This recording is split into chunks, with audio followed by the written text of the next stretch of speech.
नमस्कार दोस्तों, आज मैं आपको बैसाख मास में पीपल सींचने की कथा सुनाने वाली हूँ। अगर आपको ये कहानी पसंद आए तो नीचे कमेंट बॉक्स में विष्णु भगवान की जय अवश्य लिखें। तो आइए सुनते हैं बैसाख मास की कहानी। बहुत समय पहले की बात है।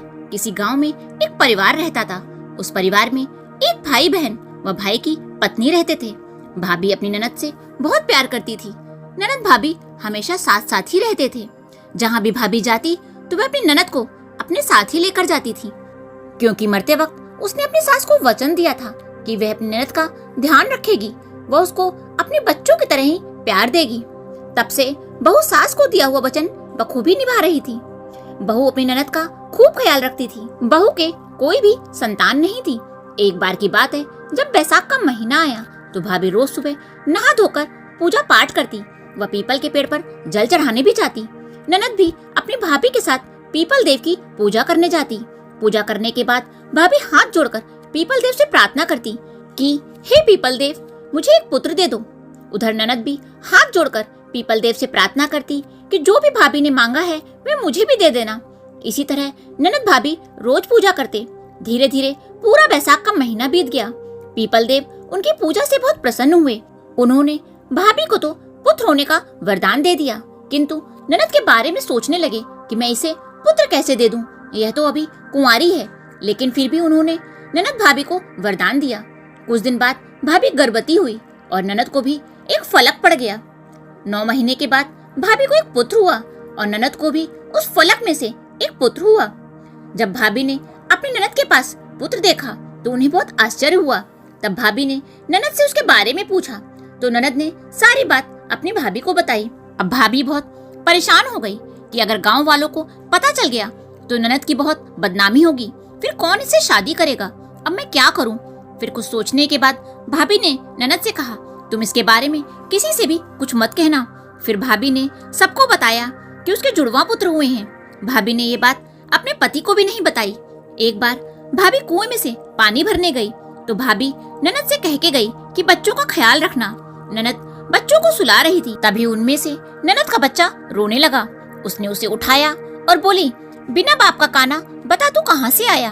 वह ऐसे ही बोले जा रही थी, तभी उसका भाई वहाँ आ गया और उसने अपनी बहन की यह बात सुन ली। उसने अपनी बहन से तो कुछ नहीं पूछा, लेकिन जब उसकी पत्नी पानी भरकर आई तो उसने पूछा कि मेरी बहन ऐसा क्यों बोल रही थी। पहले तो भाभी ने झूठ बोल दिया, लेकिन जब उसके पति ने डांट कर पूछा तो उसने सारी बात अपने पति को बता दी। अब भाई भी बहुत परेशान हो गया। फिर उस बच्चे को लेकर भाई पीपल देव के पास गया और बोला, हे पीपल देव, आपने ये क्या किया? मेरी बहन तो नादान थी, लेकिन आप तो सब जानते हैं, फिर आपने ऐसा क्यों किया? अब आप ही इस बच्चे को संभालिए। यह कहकर भाई रोने लगा। भाई की करुण पुकार सुनकर पीपल 2 टुकड़ों में बट गया और वह बच्चा उसी में समा गया और वह पीपल से जुड़ गया। लेकिन वहाँ बने चबूतरे में दरार पड़ गई।